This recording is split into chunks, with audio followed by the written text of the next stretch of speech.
Bueno, ya estamos aquí con ustedes en el poder de la historia.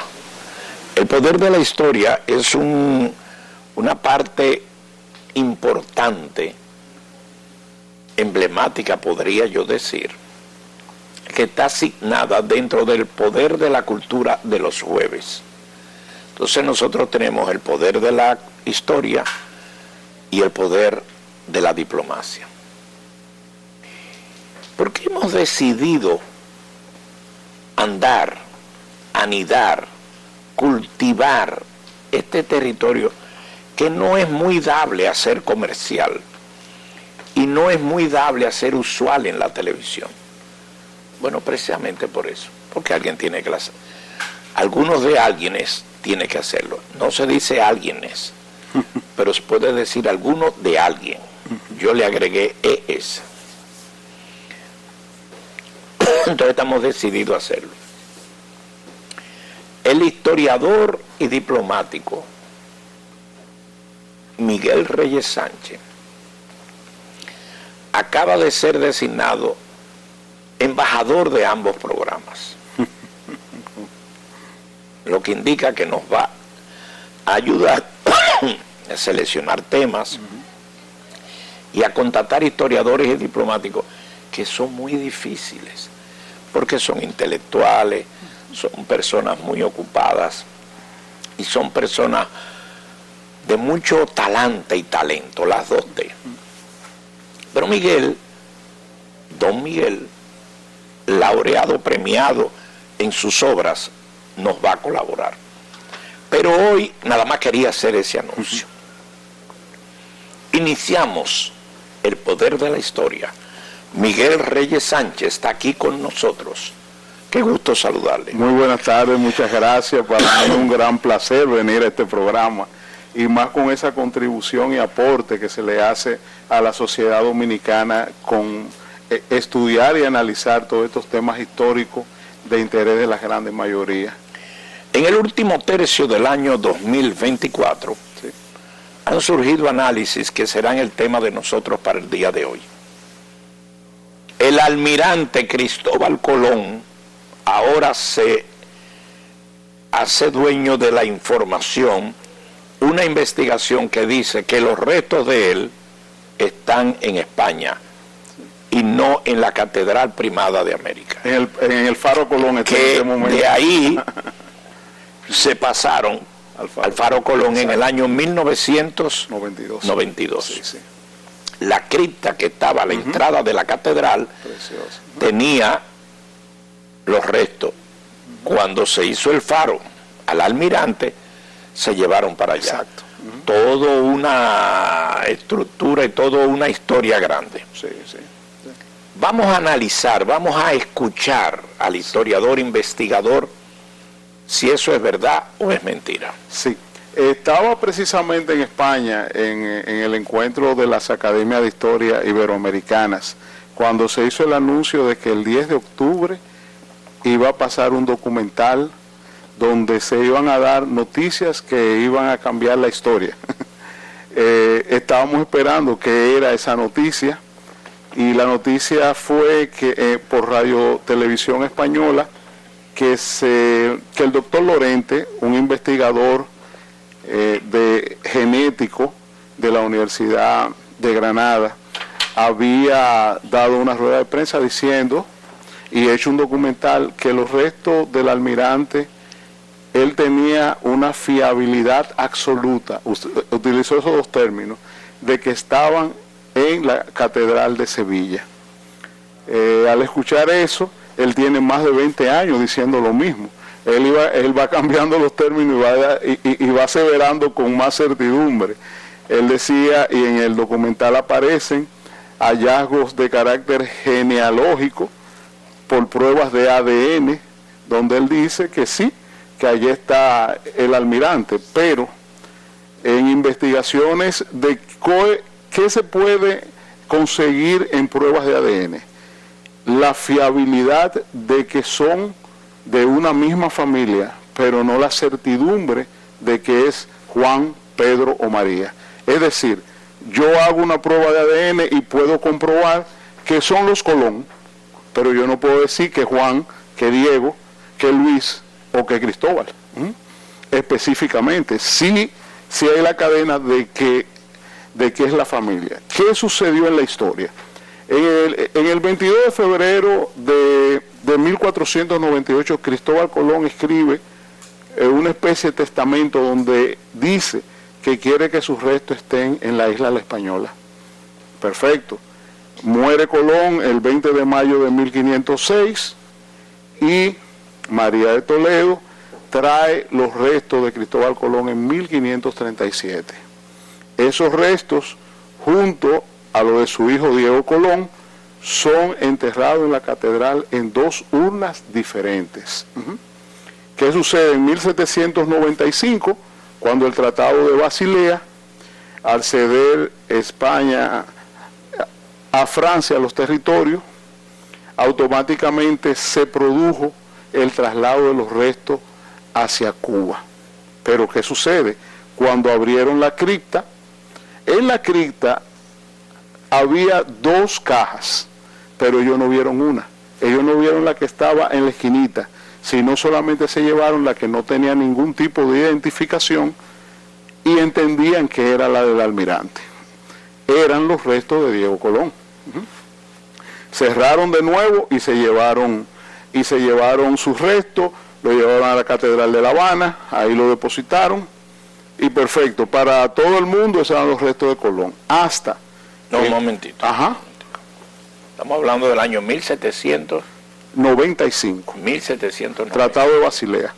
Tratado de Basilea, no existía la República Dominicana.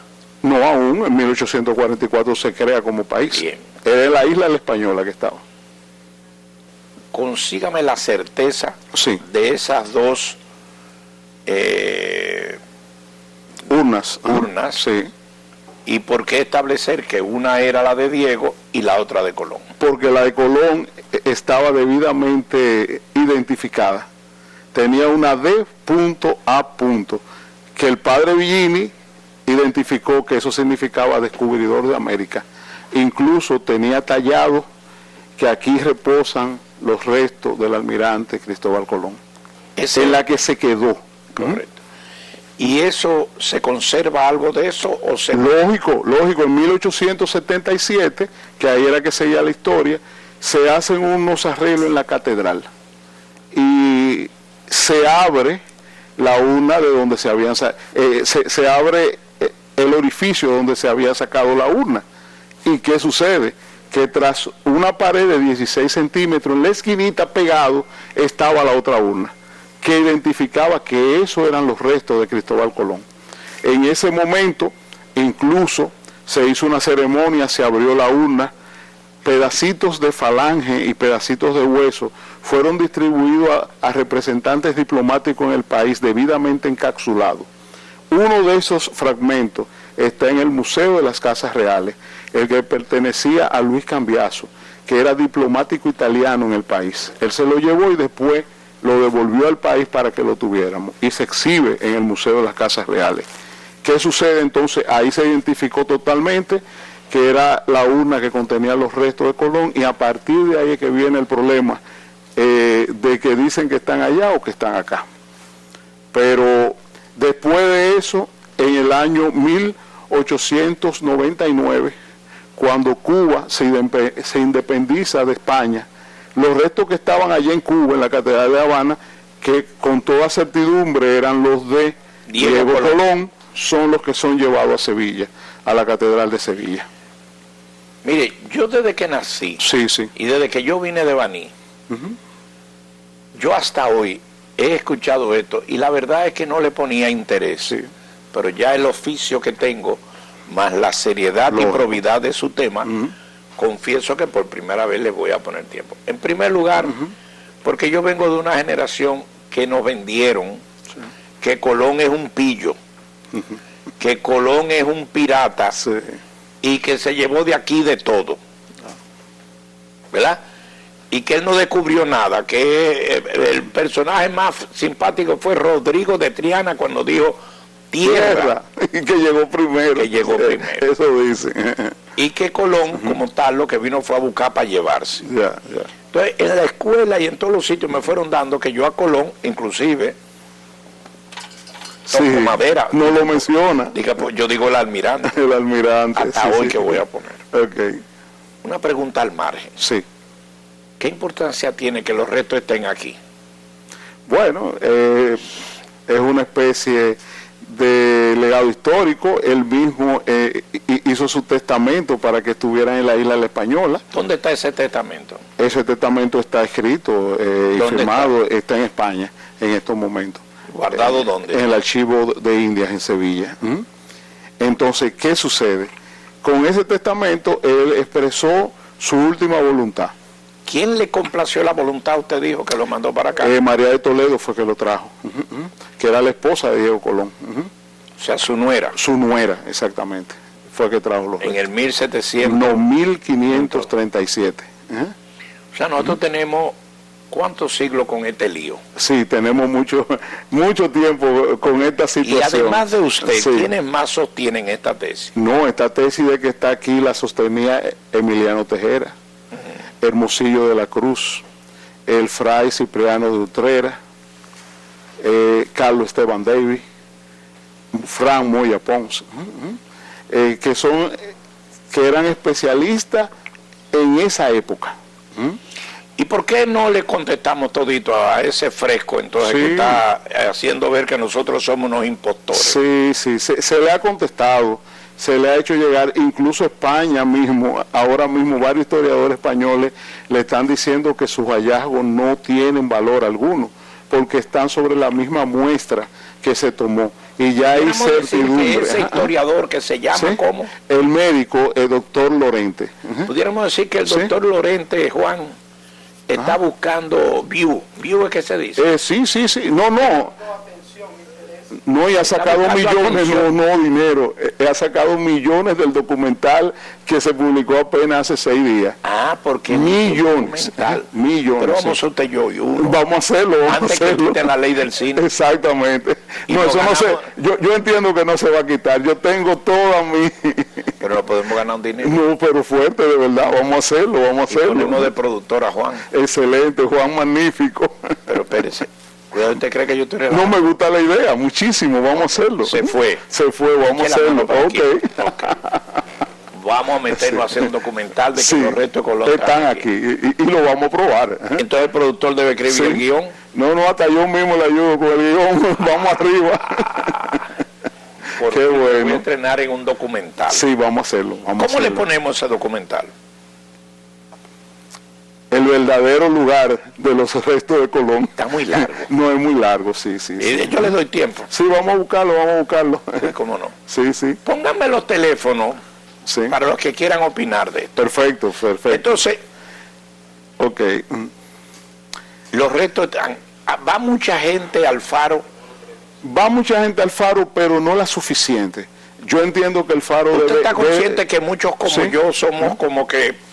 Sí, no, en su mayoría. Eso es un hito histórico. Colón no tiene muchos defensores aquí. No, es un hito histórico, incluso cuando se parece a los haitianos, Colón. Sí, cuando se estaba construyendo el faro, una anécdota muy particular era el arquitecto Teófilo Carbonell. ¿Cuál es? El que estaba construyendo el faro Colón. Y él tenía unos gallos. Y él tenía todo un ritual para entrar al faro, para que no le cayera la maldición ni el fucú. Entonces, es increíble. Pero es majestuoso la obra del Sí. Esa obra se produjo de un concurso internacional, en donde los arquitectos más brillantes de esa época presentaron sus trabajos. Y 80 años después Balaguer lo construyó para el 5º centenario del descubrimiento. Bueno, ¿no hay algún ceremonial o algo que cada cierto tiempo se abra No existe. Eso sería interesante, como hay en otros países. Un ceremonial, incluso hasta un cambio de guardia a una hora determinada. Eso sería muy bonito y un atractivo turístico. Está bien, pero ¿tiene Colón mérito para ponerle un cambio de guardia? Bueno, Colón fue almirante y el descubridor de América. reconocido por todo Iberoamérica. Entre usted y yo, ¿se robó muchas cosas, Colón? No creo que se pueda catalogar de robo, porque robo es hurtar lo que es propiedad de otro. En esos momentos, jurídicamente, la isla La Española era una res nullio. Una res nullio significa una tierra de nadie, donde no había una propiedad legítima, ni siquiera... Dominguera, un momentito. Ajá. ¿Cómo se llama? Res nullio. Palabra dominguera. Res nullio, tierra de nadie, en la traducción. Pero no fue un robo, fue un descubrimiento realmente. Sí, todas las riquezas que se encontraron en la isla, en su mayoría fueron llevadas a España, o fueron... Res, R-E-S, nullius, N-U-L-L-I-U-S. Nullius. Ajá, tierra de nadie. Lo que pasa es que yo soy abogado, esa es mi profesión original, entonces realmente esos son términos usuales para nosotros. Bueno, sí. Entonces, vamos a ver otro detalle. Sí. Yo soy captador de las palabras domingueras. ¿Cómo no? Ahora, entonces, este señor hace su documental y evidentemente gana notoriedad. Gana notoriedad y dinero, porque se lo ha reproducido en muchísimas televisoras internacionales, no solamente de España, del mundo. ¿Y cuál es el argumento de él? El argumento que con las pruebas genéticas él ha logrado saber que es de los Colón, y que él tiene la certeza de que como se sacó de la Catedral Dominicana, se llevó a la Cubana, esos restos son los de Colón, él le insiste. ¿Y él ha venido aquí? Él ha venido, estuvo en una ocasión en los años 80, un señor de 80 y pico de años, en los años 80 estuvo en el país. Vamos a darle una carrera, pues ese señor está hablando mentira. Está hablando mentira. Incluso llegó al punto de decir al final del documental que en esos tiempos, para buscar una salida salomónica, que en esos tiempos se dividían los restos. Entonces, que puede haber parte de los restos de Sevilla y parte de los restos aquí. Una salida... Esa es una de las últimas... esa la he escuchado yo. Es una salida... Un hombre que hace eso es medio... un poco irresponsable. Dubitativo totalmente, porque qué barbaridad. Para no decirlo... Sí, es una información... Ahí no nos demanda. No, ni una cosa ni otra, exactamente. Pero es insólito. Allá mismo en España están muy incómodos con lo que él ha dicho, porque incluso dijo que Colón era de origen judío sefardí, es decir, que Colón ya no es genovés ni español ni nada por el estilo, sino judío. Entonces ahí la sociedad también ha protestado en cierta forma, la sociedad de académicos españoles. Eso se da con frecuencia en la historia, que aparecen algunos personajes que son capaces de hacer lo que le parezca y engañar. Bueno, en la historia reciente sí, porque eso es una forma de recaudar fondos para ellos, es de hacer un documental, hacer un escándalo y ese escándalo vende. Automáticamente, si ve todo lo que es recaudado, es impresionante, en 6 días. En 6 días se ha vuelto millonario el señor. Porque es capaz de conseguir muchas cosas. Muchas. Y ha logrado ponerlo en la televisión norteamericana, que eso se paga, bien pago. Bien pago. Bueno, pues nosotros tenemos... Vamos arriba, estoy de acuerdo, nos ponemos en eso. Tenemos un reto ahí. Sí, un reto, realmente. Bueno, a partir de ahí, sí. ¿Qué otro valor tiene el Faro a Colón? Bueno, el Faro a Colón es una edificación que fue producto de un concurso internacional en que todos los países americanos trataron de participar y presentar proyectos de construcción. Y ese fue el proyecto que ganó. Un proyecto magnífico y realmente es un emblema. Cuando las luces estaban buenas, se proyectaba una cruz en el cielo, una cruz morada. Yo la llegué a ver. Sí, preciosa. Y ya eso no se utiliza. No, las luces están malas. Hace tiempo que se está buscando ayuda internacional. No sé si son tan caras para eso, porque se pudieran rehabilitar. Eso sería un atractivo turístico importante. Y usar ese parque completo para hacer conciertos, para hacer misas, para hacer cualquier actividad al aire libre, es bien grande. Bueno, ya se han hecho misas y se hizo un primer concierto y quedó todo muy bien. Quedó todo excelente. Todo, un concierto con Anthony Santos. Bueno, eso es de estos días, sí, yo lo vi. Y se pueden hacer conciertos multitudinarios. ¿Usted va mucho al Faro? No tengo tiempo, de hace, qué sé yo, 10 años que no paso por ahí. ¿Quiénes son los historiadores dominicanos que más han escrito de El Almirante? Bueno, está Framoya Pons, actual, vivo. Anteriormente podemos hablar de Emiliano Tejera, de Emilio Rodríguez de Murici. ¿Usted nunca se ha entusiasmado para que... Yo he escrito algunos artículos sobre el Foucault de Colón. ¿Qué significaba el Foucault? ¿Qué significa el Foucault? Bueno, el Foucault es una construcción de un escritor yugoslavo que vino al país traído por Bernardo Vega. Ese señor tenía una novela que se llamaba El Foucault. A partir de utilizar ese nombre, lo que se construía era como un mito de que al mencionar el nombre de un personaje, automáticamente ese personaje traía mala suerte, lo que se asoció inmediatamente a Colón. Cada vez que se mencionaba a Colón sucedía algo, o le sucedía algo a la persona. Hasta el punto que 3 días antes de la inauguración del Faro, doña Emma Balaguer de Vallejo fue a visitarlo, y 15 minutos después de salir del Faro estaba muerta en la ducha de su casa. Se murió. Balaguer no fue a la inauguración. No, Balaguer no fue a la inauguración. Parece que yo voy para ahí. Sí, mandó a Carlos Morales Troncoso a decir el discurso. Para que se muera.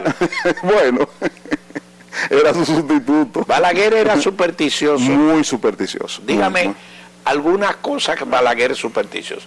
Saludo a Janet Sobella sobre esto que voy a plantear. Con Colón, él tenía sus parámetros, él nunca lo mencionaba, el almirante, el descubridor, pero no decía Colón regularmente. ¿Y usted trabajó con Balaguer? Lógico. ¿Y él le llegó a decir algo sobre eso? No. Ahí no. Balaguer era muy reservado. Era reservado, pero era muy mítico, era muy espiritual, tenía muchos nexos espirituales. Pero además de doña Emma, que fue y lo visitó y se murió. Después de... Dio la coincidencia. Tiempo después fue. No, el mismo día que fue, se murió en la tarde. Le estaba acompañando el almirante García Lecón, don Víctor, y fue con ella, y fueron Pero a todos. Don Víctor está vivo. Está vivo. No, él tenía algo al revés puesto en la ropa para que no le entrara nada. No, hombre, es una chanza, pero no, él está vivo, pero dio la coincidencia. Yo no creo en eso, pero dio la coincidencia que precisamente esa tarde murió doña Emma después de visitar el Faro. Y eso se ha quedado así, o sea, eso, evidentemente que eso ha hecho historia, eso. No, hizo historia, y Balaguer no fue a la inauguración. Volvamos a lo del Foucault. Sí. El Foucault es un escritor alemán. Yugoslavo, que estuvo en el país, invitado por Bernardo Vega. Tenía una novela que se llamaba El Foucault, y de ahí se fue construyendo la tesis de lo que era un Foucault. Ya tienen ustedes de dónde sale la palabra Foucault. De un yugoslavo. Exacto, porque... ¿Hay mucho Foucault en el país? No creo. Yo no creo en ningún Foucault, yo no creo en ese tipo de cosas. Pero se respetan algunas cosas, de que no pisar una línea, porque si la pisa en el piso, eso te hace poderte caer más adelante. Un gato negro que pase debajo de una escalera, y cosas por el estilo, pero son no pasar por debajo de una escalera, uno tampoco. Son muchos detallitos. El dominicano es supersticioso. Muy supersticioso. Y algunas veces coincide que eso se da y dice, no se da, entonces ahí dice, mírenlo ahí, pasó. Pero qué mala suerte doña Emma Balaguer. Precisamente. ¿Y usted cree que Balaguer no fue por eso? Lógico, Balaguer no fue por eso, se lo dijo a Baena Suárez, que era el secretario general de la Organización de Estado Americano. Lo fue a visitar, a darle el pésamo a su casa, y se lo dijo: yo no voy a asistir a la inauguración, he delegado en el vicepresidente de la República que me represente. ¿Y Baena fue? Baena fue, lógico, no tenía nada que temer. Y no se murió. Y no se murió, ni Carlos Morales tampoco. Bueno, ya ven ustedes, vamos a hacer, ¿verdad?, una primera pausa. Y vamos a regresar para hablar las historias de Balaguer, que tienen que ver con el faro a Colón, que tienen que ver con los retos de Colón, pero la verdadera realidad de la historia de los vicepresidentes con Joaquín Balaguer. Sí, sí. El poder de la historia. Miguel Reyes Sánchez. Interesante. Regresamos. El poder de la historia. Miguel Reyes Sánchez está con nosotros. Estamos analizando periodos interesantes de la historia. Ya hemos conocido una primera parte donde queda bajo riguroso criterio de investigación que los restos del almirante Cristóbal Columbus están en República Dominicana, sí, en el faro que lleva su nombre y no en la Catedral de Sevilla. Exacto. Como aduce un historiador que se ha establecido que busca hacerlo para ganar fama y dinero. Yo quisiera hoy poner en contexto, en lo que resta del programa, la relación de Joaquín Amparo Balaguer Ricardo con sus vicepresidentes. ¿Qué tal fue esto? Yo hice un trabajo sobre ese asunto. Todos los vicepresidentes de Joaquín Balaguer terminaron enemigos de él. Todos. ¿Por qué? ¿Por qué razón? Era un asunto de criterio de él mantenerse en el poder. Normalmente él pactaba con los vicepresidentes que después de él iban ellos. Eso nunca ocurría. ¿Y él pactaba para que ellos se sintieran...? No, para el apoyo y ganar la presidencia. El primero fue Augusto Lora. Augusto Lora, cuando fue un pacto de dos partidos y él iba a apoyar a Balaguer en las primeras elecciones y luego Balaguer lo iba a apoyar a él. En el momento que tocaba apoyarlo a él, ahí se rompieron las relaciones totalmente, porque Balaguer tenía un caudal de votos superior al que él pudiera tener y entendió que se podía mantener en el poder. Ahí surgió el único vicepresidente que era anonadino de todos los que se utilizaron en ese tiempo, que era Rafael Goico Morales. Goico Morales no le interesaba la presidencia de la República porque él sabía que su papel era ser vicepresidente y punto. De ahí él no iba a pasar.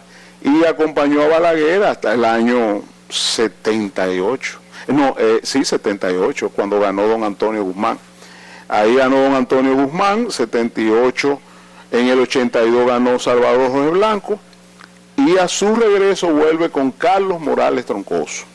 En el caso de Carlos Morales Troncoso fue interesantísimo, era un líder empresarial, era presidente de la Gulf and Western en ese momento, y después Romana Corporation, y él... Estamos hablando de 1986. 86 estamos hablando, exactamente. Fue su vicepresidente, y tuvo un gran impacto, pero llegó un momento que Balaguer entendía que estaba tomando demasiado auge y lo mandó de embajador en los Estados Unidos. Lo sacó del país al vicepresidente. Siendo vicepresidente. Siendo vicepresidente de la Señores, República. pero Balaguer era tremendo. Vamos más suave. Sí. O sea, al vicepresidente sí. Se ideó una fórmula de mandarlo siendo embajador en los Estados Unidos. Que era supuestamente una distinción. Era una distinción ¿Y que eso era algún asesor o la mente maquiavélica? No, la mente de Balaguer, porque vea lo que sucedía. Como él era en el país representante de la Gulf and Western, Balaguer tenía el concepto de que era un representante en cierta forma de los Estados Unidos. Y a veces parece que en algunas conversaciones decía, no, el que manda soy yo, se lo mandó allá para que lo tuvieran en plato de plata. ¿Quién decía el que manda soy yo? Parece que don Carlos en alguna conversación dijo eso, se lo mandaron, no, lógico, se lo llevaban todo, entonces él se lo mandó para allá para que lo tuvieran allá. ¿Y lo sacó de circulación? Lo sacó de circulación. ¿Terminaron enemigos? En cierta forma, porque nunca lo apoyó en sus aspiraciones. Balaguer nunca apoyó a Carlos Morales en sus aspiraciones. ¿Y después? Después de eso, surge Jacinto Peinado, que ahí ya Garrigosa. Fue... exactamente, con Jacinto. ¿En el 90? En el 90, exactamente. 90, 94. En el 94 recuerda que se cambió la Constitución de la República y Jacinto fue el candidato del Partido Reformista en 1996, en la primera vuelta. Porque se dividió Sí. los periodos, nada más fueron 2 años. Sí, le cortaron de acuerdo Y se al supone Pacto que él era el Nacional candidato del partido de Balaguer. del Partido Balaguer. ¿Y usted cree que Balaguer lo apoyó? Bueno, Balaguer dijo que por la Virgen de la Altagracia juró que él había votado por él, no votó por él. ¿Y cómo se sabe que no votó por él? Porque recuérdese que Balaguer no tenía visión y tenían que acompañarlo. Sí. Y su asistente en ese momento votó por él. ¿Votó por quién? ¿Por Balaguer? No, Balaguer no era candidato, ¿Y entonces por votó? el candidato de la oposición. Así fue, así fue. ¿Y Balaguer fue con instrucciones de Balaguer? Bueno, con instrucciones de Balaguer, desde luego, porque era su voto. ¿Y quién confirmó eso? No, eso está ahí, algún día se escribirá. está vivo el que lo testimonial, no, está muerto, lamentablemente. Bello Andino. Va, por ahí anda. Fue Si él. Bello Andino ya se murió ya. Se puede murió, decir. sí, no, pero hay unos Bello- testimonios. Y Habría que ver. Jacinto Peinado lo supo. Yo entiendo que sí, pero él le refería que por la Virgen de la Altagracia él había votado Pero por él. Jacinto decía, ese viejo me engañó. No me engañó y decía otras cosas más, de mala forma. O sea, Balaguer nunca tuvo bien con ningún vice. Con ningún vice, excepto con Goico Morales, que era una persona totalmente, que no le interesaba el poder. ¿Cómo era el léxico de Goico Morales? Muy florido, los discursos de Goico Morales tenían metáforas, tenían rimbombancia desde que empezaba hasta que terminaba. No hay por ahí Sí, discursos grabados. Debe haber, porque en YouTube hay un par de discursos de Goico Morales, sí. Sí, O sea que yo dentro del... ¿dónde está el productor? Dentro del... un capítulo del El Poder de la Historia. Yo pago lo que no tengo y usted Sí. va a ser el coordinador con el productor. ¿Cómo no? De coger una serie de discursos. Voy a dar la Sí. idea, si me la copia alguien, voy y Sí, lo demando. y lo demandamos. Vamos a coger algunos discursos. Sí, sí. Los vamos a poner íntegros y los Sí. vamos a analizar aunque duremos 5 programas. Sí, lógico. Yo quiero que usted me ayude a Sí. analizar el histórico, famoso, injundioso discurso de Balaguer, el panegírico a Trujillo. Sí, importantísimo. Aquí no se ha escrito un No, panegírico. nada. Trastocaba, cada término tenía un significado. Y ese significado era para los parientes decirle una cosa, pero con ese mismo término lograba decirle otra cosa a la comunidad Eso es internacional. obra de un genio. Un genio, definitivamente. ¿Quién escribí? ¿Quién era? Él, no hay nadie. Pero en una a nadie dijo, podía. Aquí yace en la sangre del... Sí. pero sí, le sí. dijo héroe y le dijo tirano. Y tirano, un tirano impenitente, así mismo lo decía. Y en el Guapo. sí. Pero traidor. Y teniendo a todos los guardias Familiares. militares ahí, Un hombre tan chiquito. tan chiquito. Bien. Y no solamente ese, está el de Santana en No, el pero- Panteón Nacional, no, eso un es momentico. impresionante. Entonces yo quiero analizar Sí, el discurso del traslado de los restos y la justificación sí, del traidor Pedro Santana. sí, lógico. O sea, él le dice traidor, Le dice de todo. Ese discurso es la justificación para que Santana no esté en el Panteón Pero él lo Nacional, autorizó. pero lo llevó. Sí. ¿y por qué Balaguer era así? Porque era una persona con un concepto claro de la historia, muy claro, más claro de que cualquiera se imagina. Él sabía, Santana fue la primera espada del país. Sin Santana no hubiese República Dominicana. Fue el que enfrentó físicamente en operaciones militares a los haitianos para sacarlo del territorio nacional. Entonces ese valor él se lo daba, pero a su vez le cuestionaba todos los fusilamientos. Duarte se salvó apenas de que lo fusilara Santana, por una serie de empresarios que fueron a pedir por Duarte. Si no lo hubiese fusilado. Pero interesante también. ver esos dos Interesantísimo, discursos. no, magnífico. Y cuando Magnífico. esto nos trajo, tenemos otros Sí. discursos que pudiéramos ver. No, tenemos varios discursos importantísimos. De Balaguer también tenemos el del año 86, cuando vuelve al poder. Es impresionante. Es un Pero discurso... debemos ver Ajá. el discurso entonces Sí. de Balaguer en la cumbre Iberoamericana. Lógico, tanto en México como en España. Así es, 2 discursos magníficos. Y tenemos un discurso de Peña Gómez también. De Peña Gómez, hay discursos impresionantes. Aunque Peña Gómez era un poco más emocional que Balaguer. A Peña Gómez el sentimiento le brotaba. Y uno ve a veces llevando un discurso perfectamente y de un momento a otro dice, no, porque el negro se la lució. Entonces hay esos detalles que es interesantísimo. Y un discurso entonces de de nada más y nada menos que de Goico. Sí, eso es florido, eso es un conjunto de palabras, a veces que no llegaban a ningún lugar, pero eran bien concadenados. ¿Cómo podemos hacer para estudiar las cartas de Américo Lugo? Muy bien, digo, ¿Qué le parece las cartas de Américo? Magnífico. Ponía posiciones tajantes a una dictadura y le dijo, yo no voy a escribir la historia de usted, así mismo, y se le plantó a Trujillo, y Trujillo lo ignoró, gracias a Dios no lo mató. ¿Qué ubicación le da a usted en la historia el personaje de Joaquín Balaguer? Bueno, no se puede escribir la historia de la República Dominicana sin Joaquín Balaguer. Bueno, pero tampoco de Trujillo.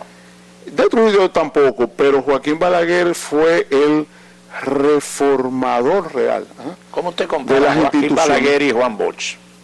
Bueno, Juan Bosch, una gloria de las letras nacionales, como político tuvo algunas fallas, nunca, solamente llegó al poder en un momento y no pudo mantenerse. Balaguer, no obstante las circunstancias, no obstante que muchas veces las órdenes le llegaban a los militares por encima de él, y él no tenía nada que ver, se supo mantener en el poder. ¿Se puede conseguir una copia del discurso de Balaguer acusando a Wessing y Wessing? Sí, eso está grabado. Yo en estos días escribí también un artículo sobre esa situación en específica. En junio del 1967. Sí, pero déjeme decirle algo. 30 de junio. Balaguer tuvo, y lo escribí en el artículo, un dolor desde aquella vez hasta que lo hizo secretario de la Fuerza Armada. Claro. Ajá. ¿Usted fue balaguerista, don Miguel? ¿Perdón? ¿Usted fue balaguerista? No pertenecía a ningún partido, no. Yo era un colaborador, trabajé con él directamente, lo admiraba. ¿Le simpatizaba? Lógico, teníamos una relación de padrino ahijado. ¿Cómo le decía él a usted? Miguelito. Miguelito. ¿Y usted a él? Presidente. Es que a veces las personas se pierden en eso, las jerarquías se respetan. Yo le voy a hacer un cuento rápido de una persona que quería ir al Vaticano, a la instauración del Papa, porque lo había conocido en Argentina como cardenal. Cuando llegó donde el Papa, le dijo, hola Bergoglio, y el Papa se echó para atrás y le dijo, no, ¿cómo está usted, señor? Y lo paró en seco. Era el Papa, no Bergoglio. Y ahí es que se pierden, a veces los dominicanos nos perdemos en eso. ¿Cómo está usted, señor historiador? Muy bien, muchas gracias. Terminamos la jornada de hoy del poder de la historia. Sí. Muy interesante, acuciosa y muy enjundiosa sobre los futuros proyectos. Un documental. Eso va. Sobre que aquí están los retos de Colón. Cristóbal Colón. Así es. Y sobre todo el análisis de los discursos históricos ocurridos en la República Con muchísimo gusto. Gracias por su atención. Queda más contenido. No se lo pierda, quédese con nosotros.